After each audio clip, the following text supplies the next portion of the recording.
Boker Tov Rabotai, Parashat Shmini, Yom Shelishi. Les Parnassim, c'est la famille Gindi, et la famille Mash'al, et la famille Kazam, les Eloi Nishmat Meir, Yosef Meir Zilcha, et les Eloi Nishmat Albert Gareh, et les Eloi Nishmat Selman Shlomo David, et les Eloi Nishmat Simi Nezri Bat Aisha. Ok. Amar Rabbi Yosef Bar Hanina. Ce Hacham, il a dit, Be'usha, c'était une ville importante en Babylone, parce qu'il y avait un grand tribunal. Elle s'appelait la ville de Usha. Hitkinu, ils ont instauré là-bas le Beddin, là-bas le tribunal rabbinique, il a instauré Haisha shemachra benichse milog, behaye ba'lahu meta, haba'al motzi miyad al-lekuhot.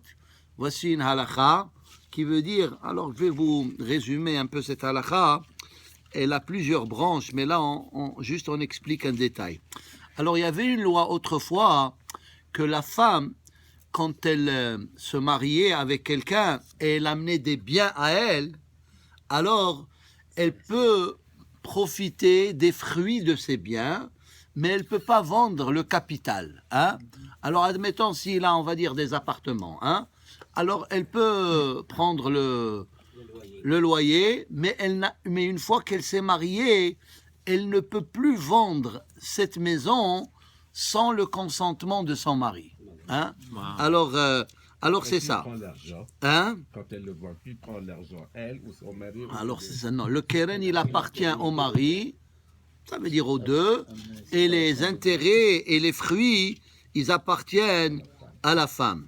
Alors, Hitkinu Be'usha. Maintenant, qu'est-ce qu'elle a fait, cette femme? Alors, on a dit, elle n'a pas le droit de vendre. Elle a vendu, et après, elle est morte. Ça veut dire, elle savait qu'elle allait mourir.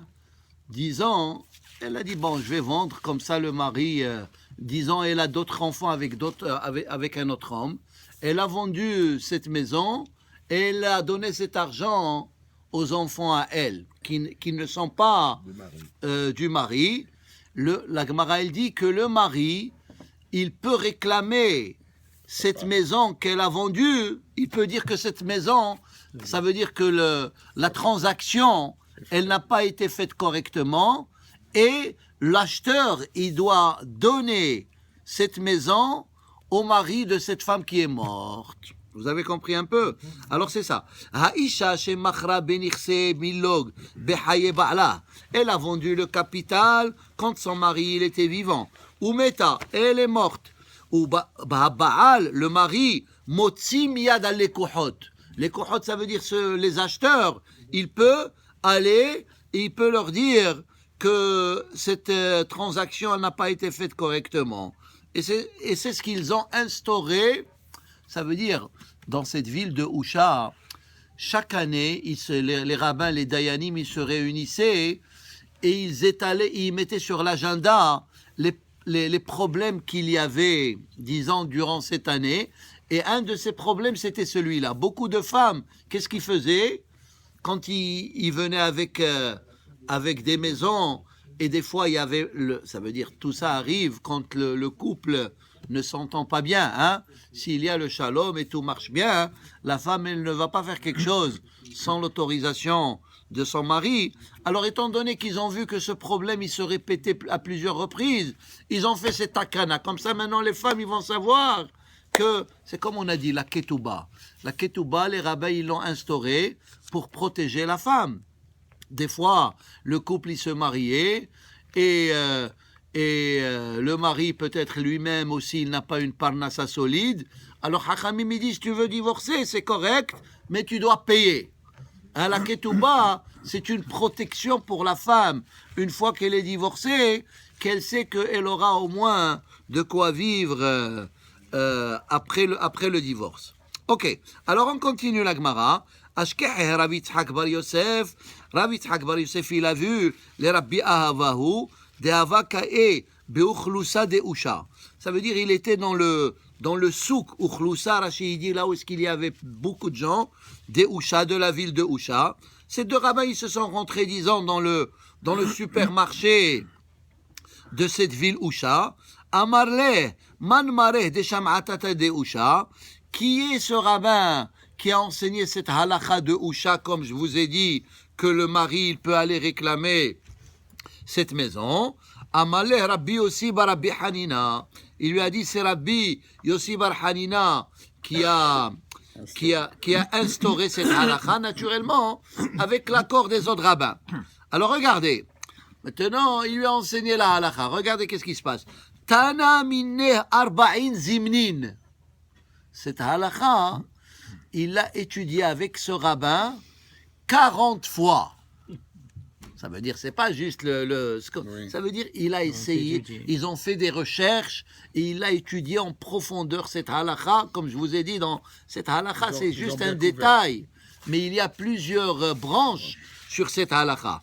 Alors, il a étudié le texte Arba'in Zimnin 40 fois, Vedamele Keman Deman Haleh Bekiste. Et après 40 fois, comme si cette halakha, elle était dans ta poche, elle était dans sa claire. poche. Ça veut dire, elle était très très claire. Et regardez, il n'a pas étudié une fois ou deux fois ou 10 fois, 40 fois. On a dit une fois ici que le chiffre 40 représente toujours quelque chose de nouveau.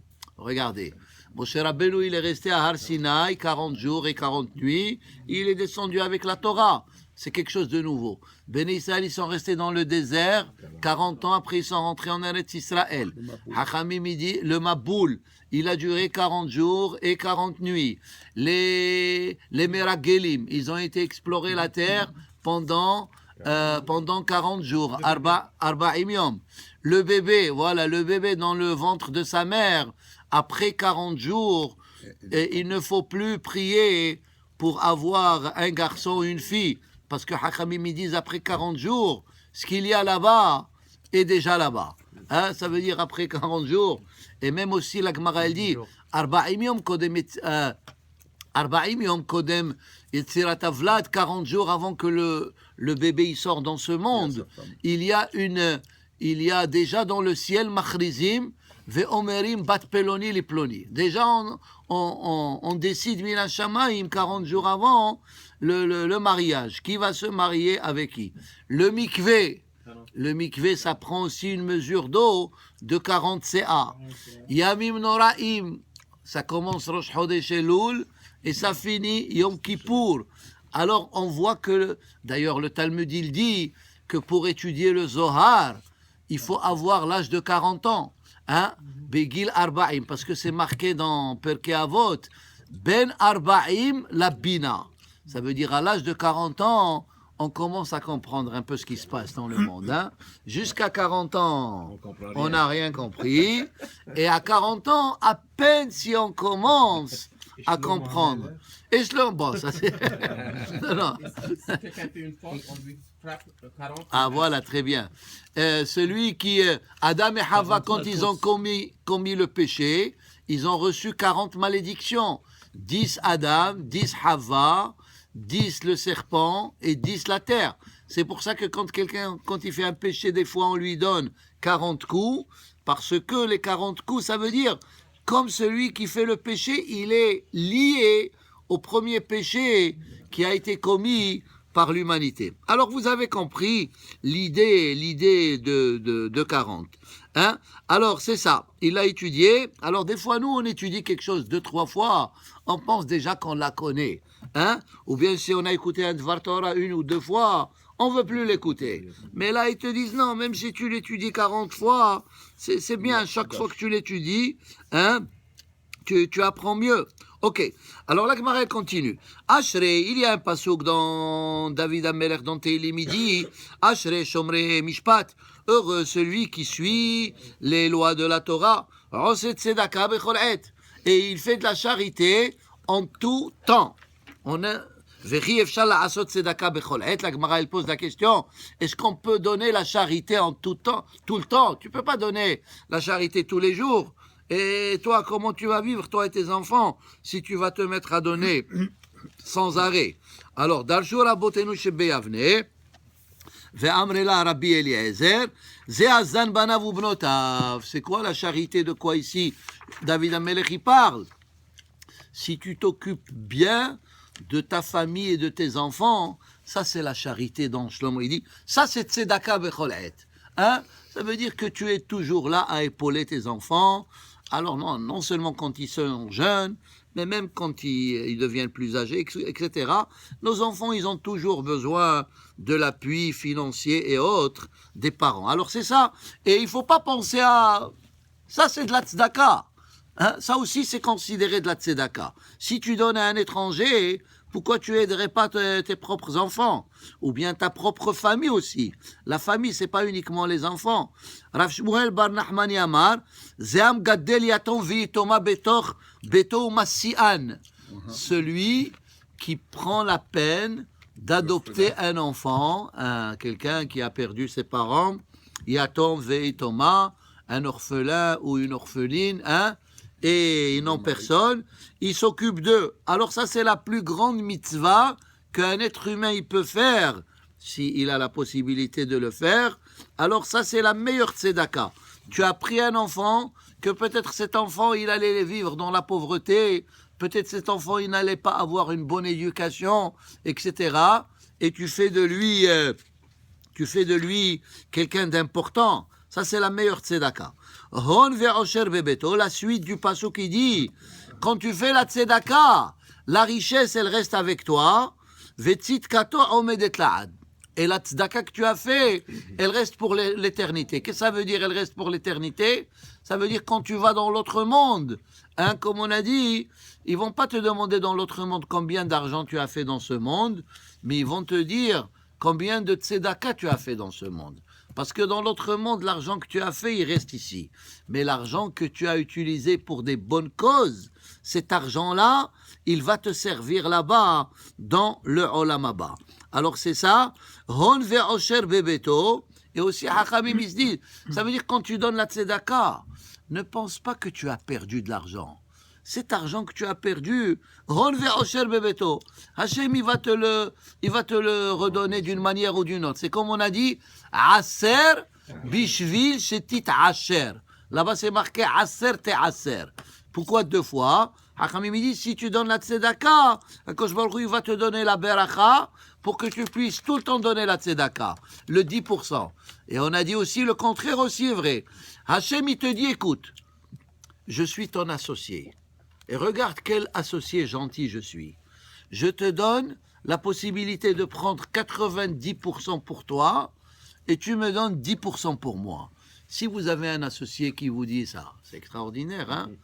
Mais Hachem, il dit attention, si tu ne veux pas me donner 10%, moi, je vais te donner le 10%. Et moi, je vais prendre le 90%. Alors, c'est ça, Aser te Aser. Alors, c'est ça le Inyan. Rav Huna ve Rav Hizda Hadamar, Zalomet Torah Umlameda. C'est quoi Vetzitkato Omedet La'ad, celui qui a la possibilité d'enseigner la Torah aux autres bénévolement, encore une fois, ils vont profiter de ses connaissances. Vehadamar, et c'est quoi Zeakotev Sefer Torah, Hakotev Torah Nevim Uchtubim Umashiran Lacherim. Quelqu'un, il offre un livre au Beth Midrash, alors le livre, il lui appartient toujours. Mais le fait qu'on étudie dans son livre, lui, il a des mitzvot constamment. Hein? Imaginez-vous, regardez, c'est quoi l'idée du Beth Midrash? Hein? C'est quoi l'idée de quelqu'un qui est ce qu'on appelle Parnasayom, comme tous ces plats que nous avons ici? Ça, c'est des gens qui ont fait une donation à la synagogue et grâce à cette donation, on étudie à leur mémoire et on a une Seouda. C'est eux qui ont offert la Seouda. Et puis, c'est ça. Alors, ça veut dire, grâce à eux, on peut faire des mitzvot. Ou bien quelqu'un, il a fait une donation, un livre de prière à une synagogue ou un livre d'études pour un Beth Midrash. Quand on étudie et quand on prie dans ce livre, celui qui a offert ce livre, il a un sachar. Alors c'est ça, Kotev Sefer Torah, ou bien quelqu'un qui offre un Sefer Torah, il l'offre à une synagogue. Encore une fois, à chaque fois que nous lisons du Sefer Torah, il y a un sachar, celui qui a donné ce Sefer Torah. Maintenant, un autre pasuk dont Tehillim dit, Ur ebanim lebanecha, shalom al Israël. Alors, qu'est-ce que l'explication simple, c'est quoi? Ça veut dire quand l'homme, Ur ebanim lebanecha, Ça veut dire que chaque être humain, selon la Torah, une vie normale, chaque être humain, il doit voir au moins 3 générations. Ça veut dire lui, son fils et son petit-fils. Si quelqu'un il a juste un fils, il n'a pas de petit-fils, la joie elle n'est pas complète. Ça veut dire il y a quelque chose qui manque. Hein? Alors c'est ça. Entre parenthèses, Donald Trump, il a eu un petit-fils juif. Hein? Ah, ils l'ont déjà circoncis? Non, c'était Mais ils m'ont pas appelé, comment? Ça, c'est Théodore. Non, parce que normalement, Ils lui ont donné le nom de Joseph aussi. Théodore. alors, Ur Ebanim Lebanecha, c'est ça. Quand tu vois que tes enfants, ils ont eu des enfants, c'est comme on dit dans la prière dans Ubal Etzion, Lo yamushu mipicha, ou mipi zar'acha, ou mipi zera zar'acha. Amar Hashem ve'ata ve'ad olam. Alors c'est ça, ça prend toujours 3 générations. D'ailleurs, Hachamim ils disent que Avraham, Yitzhak et Yaakov, ils ont même vécu ensemble pendant 15 ans. Quelle est la preuve? Dans la paracha, dans le livre de Bereshit, quand pas Vayetse, la paracha de Toldot, et les Toldot Yitzhak ben Avraham Olédit Yitzhak, là-bas, Yaakov, il préparait un plat de lentilles, parce que c'était le deuil de Avraham. Alors, et Yaakov, il avait déjà 15 ans, Hachamim ils disent. Alors c'est ça, ça veut dire que Yaakov, il a vu son grand-père Avraham, il a vécu avec lui pendant 15 ans. Et même Hachamim ils disent que Avraham, Yitzhak et Yaakov, ils étudiaient la Torah ensemble des fois. Hein? Alors peut-être l'enseignant de Bar Mitzvah de Avraham, de Yaakov, c'était peut-être Avraham Avinu qui lui a enseigné la paracha. En tout cas, ils ont étudié ensemble. Alors c'est ça. Donc Esav avait 15 ans aussi. Oui. Et pourquoi Esav a dit, pourquoi j'ai besoin de la Bechora, je vais mourir? À 15 ans, quelqu'un dit je vais mourir. Non, mais ça c'est veut pas. dire, Il n'a pas dit que je vais mourir demain. Comment Il a notre dit. frère, je vais comment mourir il de a- faim. Oui. Hine anochi holech lamut. À 15 Holech. ans. Non, holech lamut. Et tous, on est Holchim. Non, mais c'est une image. Je vais mourir de faim. Fin, exactement. Je vais Non, mourir non, de pas faim. mourir de faim. Oui, Non, je vais d'où tu pas. as sorti ça? Oui, parce que ce qu'il dit, il avait faim. Non, alors, en tout cas, ok, ça va. Ok, l'explication, elle est comme ça. Ça veut dire que Esav, il a dit, un jour je vais mourir. Ça veut dire, un jour je vais mourir. Et après la mort, Qu'est-ce que Y ça a va rien. donner? il n'y a rien. Ça veut dire, à quoi va me servir ce privilège spirituel et je vais mourir? Ça veut dire, pourquoi je dois me priver dans ce monde alors que je suis venu dans ce monde? Pour mourir. Comme les Rechaim ils disent, Achol Veshato, ki mahar namut. Après moi, le Alors déluge. que celui qui suit la Torah, il dit, Shuv yom echad lifne mitatcha. Fais la teshuva un jour après ta mort. Ça veut dire que pour les Rechaim, d'ailleurs, et c'est vrai, Yaakov et Esav, ils ont fait un deal. Hein? Yaakov, il a dit à Esav, toi, ce monde-là, il est pour toi, et moi, je veux le Olam Haba. Après, quand ils se sont rencontrés, après 22 ans, Esav, il a dit à Yaakov, hé, tu as dit que ce monde, il est pour moi. Regarde, toi, tu as 4 femmes, et tu as 12 enfants, et tu as des centaines et des centaines de têtes d'animaux, mais je pensais que le Olam Hazé, c'était pas pour moi. Alors, c'était pas pour toi. Alors, il lui a dit, non, Asher Hanan Elohim. Ça veut dire, oui, j'ai pas dit... C'est ça la chokma des Juifs. Hein? Il lui a dit, oui, j'ai pas dit que je n'aurais pas besoin du tout de Olam Hazé. J'ai besoin de Olam Hazé, mais le but, c'est pour servir Hachem. Ça veut dire, même quand on suit le chemin de la Torah, on a besoin de gagner de l'argent, on a besoin de bien vivre, mais le but principal, c'est pas l'argent. Le but principal, c'est servir Hachem. Alors que pour les Rechaim, le but de l'argent, c'est l'argent. Hein? Alors le but de ce monde, c'est Olam Hazé uniquement. Alors en tout cas, revenons maintenant à ce pasouk. Ur ebanim lebanecha shalom al Israël. C'est quoi l'idée? L'idée c'est quand tu as tes enfants et tes petits-enfants, Baruch Hashem, ça veut dire que tu as fait ton devoir dans ce monde, tu es venu, tu t'es marié, tu as laissé des enfants, ça c'est la première mitzvah de la Torah, Piria Verivia, et ensuite tu as eu des petits-enfants. Alors Baruch Hashem. Maintenant, la Gemara elle dit, elle explique ce pasuk d'une autre manière. Delo atu l'idée halitza ve'ibum. Quand tes enfants, ils ont des enfants, il n'y a plus de problème que si un frère il meurt, il faut que l'autre frère il marie sa belle-sœur. Hein? Pourquoi? Parce que tes enfants, ils ont eu des enfants. Ça veut dire, parce que des fois, quand le frère il doit faire iboum et halitza, c'est des moments intenses pour la famille. Est-ce qu'il veut la marier? Et s'il ne veut pas la marier, il faut qu'on demande au frère qui est moins jeune que lui, etc. Et ça peut créer des tensions de famille. Alors, si les enfants, ils ont des enfants, il n'y a pas de problème de hiboum et de halitza. Alors, c'est ça. Ebanim lebanecha, shalom al Israël.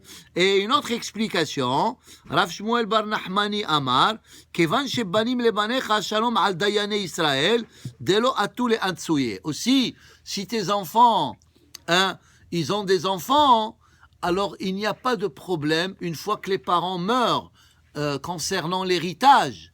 Si un enfant, si un enfant il meurt, et il a laissé des enfants, alors l'héritage, la part de son héritage à lui, elle va à ses enfants. Maintenant, s'il n'a pas des enfants et il est mort, alors non, ça crée des conflits. Normalement, ça doit aller au frère. Et lui, il a une femme. Et sa femme, comme si elle reçoit rien du tout. Alors, ça crée des tensions de famille. Et les rabbins, des fois, ils essayent de trouver des compromis. Mais, alors, c'est ça. Mais quand tu as des enfants et des petits-enfants, et Baruch Hashem, tout le monde est vivant, et il y a l'héritage, il y aura quand même des disputes dans l'héritage, mais... Et le testament, j'ai bien, c'est tout. Alors, c'est ça. Alors, il y a le Urei banim levanecha, shalom al Israël. Ok, le Zohar, après on fait Kaddish, Vino Amadona Elohenu, Alenu Ma'asadion Kolu Ma'asadion Kodenehu, Rabbi Yitzhak Patah, Asher Helev Zeva Hemo Yochelu, Yishtu Yen Nesicham, ça c'est dans la paracha de Azinu Hashamaim, c'est de la poésie. Ashrehem Israël Shem Kedoshim, Am Israël ils sont saints, Akadosh Baruch Hu Rotze le Kaddesham, Akadosh Baruch Hu, il veut les purifier. Bour et Israël à Kedoshim, à chaque fois qu'on fait une mitzvah, le but de cette mitzvah c'est quoi? C'est de nous purifier. Qu'est-ce qu'on dit? Qu'est-ce qu'on dit? Il y a sanctifié. Qu'est-ce qu'on dit avant de faire la mitzvah? Asher kiddeshanu bemitzvotav. Akadosh Baruch Hu, il nous a sanctifiés. Ça veut dire à travers la mitzvah, on devient saint.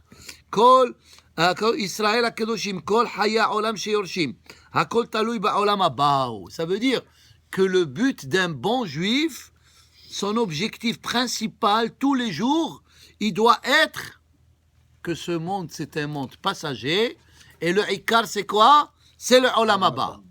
Ça veut dire que tout notre objectif, on est dans un monde passager. Le plus important c'est Olam Haba et on doit faire en sorte à ce qu'on fait notre devoir correctement dans ce monde, comme ça nous allons avoir le mérite d'avoir une bonne place dans le Olam Haba.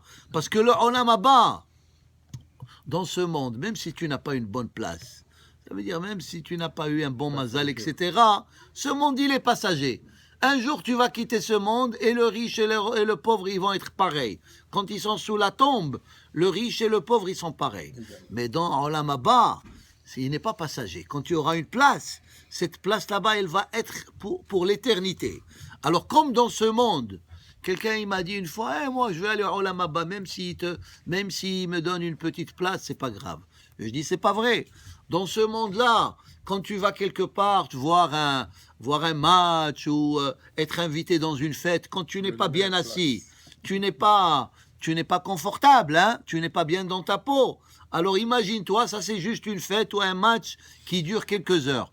Imagine-toi dans le Olam Haba et tu vas être là-bas pour l'éternité et tu auras une mauvaise place. Alors c'est pour ça qu'on dit dans Pirkei Avot Kol Israël יש להם חלק לעולם הבא. C'est quoi חלק? C'est une part. Quelle part? Ça dépend de la personne, qu'est-ce qu'elle a fait dans ce monde. משום שהוא חיים של הכל למעלה ולמטה. ושהוא מקום, alors encore une fois, le Zohar, il jongle avec ce mot yaïn. C'est comme on a expliqué hier, le mot yaïn, c'est du vin spirituel, c'est l'étude de la Torah. Parce que on a dit la valeur numérique de yaïn, c'est 70. Et il y a dans la Torah 70 manières d'interpréter la Torah. Et alors c'est ça. Ça veut dire que le Zohar, il fait une comparaison entre du bon vin, et c'est ce vin que nous allons boire après 120 ans, et c'est du vin qui est dans le Olam Haba, et c'est du vin que Hachem il a préparé depuis quand? Avant que le monde il existe. C'est du vin qui dure c'est pas un vin ancien de 10 ans ou 20 ans. C'est un vin ancien de 6000 ans. Imaginez-vous, bouteille de vin née en l'année 0000. Ça vient du vinaigre. Vehu makom, non, parce que c'est marqué, il est né avant que le monde soit créé. Alors, en tout cas, Vehu makom, shayayin ameshumar, shoresham, yayin meshumar, c'est le vin, mais c'est juste une métaphore pour nous expliquer. Nous, dans ce monde, on comprend c'est quoi le bon vin, ou bien de la bonne nourriture.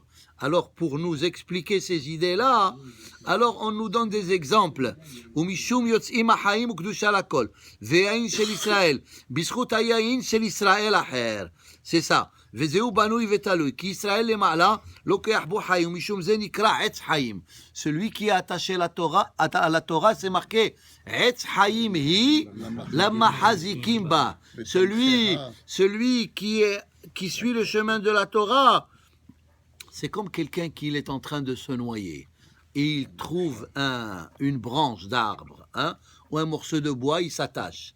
Et c'est grâce à ce morceau de bois qu'il peut arriver au bord du fleuve. Alors la même chose, dans ce monde-là, Etz Hayim Hi, Etz, ça veut dire c'est comme si on est en train de se noyer, et qui nous sauve, c'est la Torah. Ça veut dire, c'est ça, Etz Hayim Hi. Ou Mishum Ze Nikra Etz Hayim. Etz Meoto Makom She Nikra Hayim, ויוצאים משם חיים. ועל כן, c'est comme le pasuk qui dit, ואתם הדבקים בשם אלוקיכם, חיים כולכם היום. Quand on est attaché à Hachem, on est considéré vivant. Si on n'est pas attaché à Hachem, même si on est vivant, on n'est pas considéré vivant. ועל כן מברכים להקדוש ברוך הוא, ביין, יין של ישראל למטה. Alors ici, le Zohar, il dit, c'est pour ça que plusieurs mitzvot, on les fait sur le vin. Le kiddush sur le vin. La Havdalah sur le vin, la Brit Mila sur le vin, le mariage sur le vin. Alors tout ça, pour nous faire rappeler qu'à travers les mitzvot, nous allons avoir le mérite de boire le vin qui est né avant la création du monde. Alors ici, le Zohar, il nous donne une autre explication pourquoi plusieurs mitzvot se font sur le vin. Parce que le vin, c'est l'équivalence de la Torah et l'accomplissement des mitzvot. Hukmoze goy oved avoda zara shehu tameh u'mi shekarav elav tameh ksheyikrav bayayin shel Israël litma. Alors il dit le Zohar, c'est pour ça qu'un goy, s'il touche le vin, il n'est plus pur. Il devient tamé, parce que ce vin-là, il est réservé uniquement pour ceux qui suivent le chemin de la Torah. Alors, étant donné que le goy ne suit pas le chemin de la Torah, il ne peut pas avoir accès à ce vin.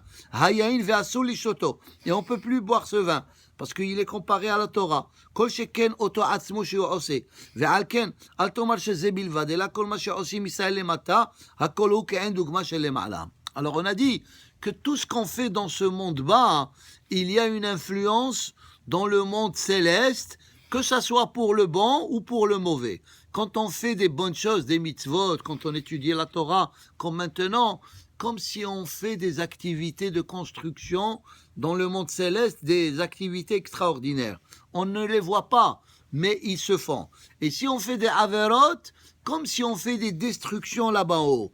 כל שכן יין העומד במקום עליון, בדומה ליין עם שומן, משום זה ישראל, שותים יין של ישראל. C'est pour ça qu'on doit boire uniquement du vin qui est kasher. Hein? Et maintenant, le vin qui est kasher aussi, les Pessah. Il faut avoir kasher les Pessah. שנעשה כראוי בקדושה, qu'il a été fabriqué convenablement, כעין ישראל למעלה, ששותה ומשתרש ומתברך ביין ההוא. À travers ce vin, nous allons être bénis. העליון והקדוש, ואינם שורים יין שנעשה בטומאה. Il répète la même chose. ומי ששורה אותו נמצא טמא, ואין לו הוא יין המשומר, על כן משום שנקשר, תברך הוא משום שהוא שמח. Et c'est pour ça que ce vin-là, il fait réjouir. Ça veut dire comme la Torah, elle nous fait réjouir, hein, aussi le vin, il nous fait réjouir. Parce que ça veut dire c'est la même chose. Et quand on suit le chemin de la Torah, même la rigueur de Dieu, qui est digne, elle devient yamin. Yamin, ça veut dire, elle devient la droite. Et comme on a dit, la droite, c'est quoi? C'est le symbole de quoi? De Hesed. Très bien. אז השם הקדוש בשמחה, ברכות נמצאות בכל העולמות. ידי ברכות. ובמעשה של למטה מתעורר המעשה של למעלה. ועל כן מזמנים יין למטה כנגד יין של למעלה, ומשום שהוא יין המשומר, למעלה צריכים לשמור אותו מלמטה, וכל שמירה שלו, שסה, זה ישמור, ויהיה אשריהם ישראל, heureux sont עם ישראל, המקדשים עצמם בקדושה עליונה. On se purifie בקדושה עליונה, ושומרים מה שצריך לשמור, ומקדשים את המלך בשמירה עליונה, אשריהם בעולם הזה ובעולם הבא. Le moussard et on finit. קריאת שמע שעל המיטה, ידעת מה שאמרו רבותינו זיכרונם לברכה, כל הקורא קריאת שמע על מיטתו, alors ça veut dire, un bon juif, il se réveille en disant le nom de Akadosh Baruch Hu, on se réveille, on vient à la prière, et aussi un bon juif, quand il finit la journée, il finit en disant Shema Israël. Même celui qui ne peut pas lire tout le Shema, au moins on dit, avant de dormir, le premier pasuk, Shema Israël. Alors il dit, à travers le Shema Israël, on élimine toutes les forces négatives de la nuit. ובפרט בעלות הנפש, כמו שכתוב, ועליזו עזים בכבוד, קדימה אחר חצות לילה, dit ceux qui peuvent se réveiller après minuit, זולת היותו מכלל אבלי ציון, וירושלים. Alors il y a ceux qui se réveillent la nuit, ça c'est des tzadikim, ils s'assoient be'avelut sur la destruction de Jérusalem. On appelle ça en hébreu tikkun hatzot. Et il y a dans tikkun hatzot deux catégories. Il y a tikkun Rachel, si vous regardez dans certains sidurim, c'est farad. Alors c'est ça. Ça veut dire, ça c'est des tzadikim, ils se lèvent en pleine nuit, ils disent à Hachem, qu'est-ce que tu attends pour nous construire le troisième Beth Amikdash, hein? Parce que Hachamim ils disent, il faut être en deuil sur la destruction du temple, pas juste pendant le jour de Tisha B'Av et les 3 semaines. Il faut être en deuil presque toute l'année. Sauf, par exemple, le jour, la règle générale est la suivante. Le jour qu'on ne fait pas Tahanoun, on ne fait pas de Tikkun Hatzot. Parce qu'il y a des prières tristes. Alors, par exemple, tout le mois de Nissan, on ne fait pas Tikkun Hatzot. Parce que tout le mois de Nissan, on ne fait pas de Tahanoun. Hein? On ne fait pas de Tahanoun. Ki gam HaKadosh Baruch Hu be'ota sha'a mit'abel. Et pourquoi la nuit on se réveille pour être en deuil? Parce que le Talmud il dit, si le Zohar il le dit, HaKadosh Baruch Hu il est en deuil sur la destruction. Comme si HaKadosh Baruch Hu le soir, il se réveille en pleine nuit, il dit qu'est-ce que j'ai fait? Où est-ce qu'il est le Beth Amikdash? Comment se fait-il que mes enfants ils sont encore en exil? Alors ça veut dire même HaKadosh Baruch Hu lui-même, comme on a dit, Immo Anochi Betzara. Quand Am Yisraël ils sont en détresse, Hachem lui aussi il est en détresse. Alors comme si Hachem il est en deuil lui-même sur la destruction de Beth Amikdash. Gam be'osko azbat Torah amro boten zechal v'racha en rina shel Torah ella balayla. Ça veut dire l'étude de la Torah la nuit c'est très important. Ve'amro boten zechal v'racha kol ha'osek bat Torah balayla shechina kenegdo.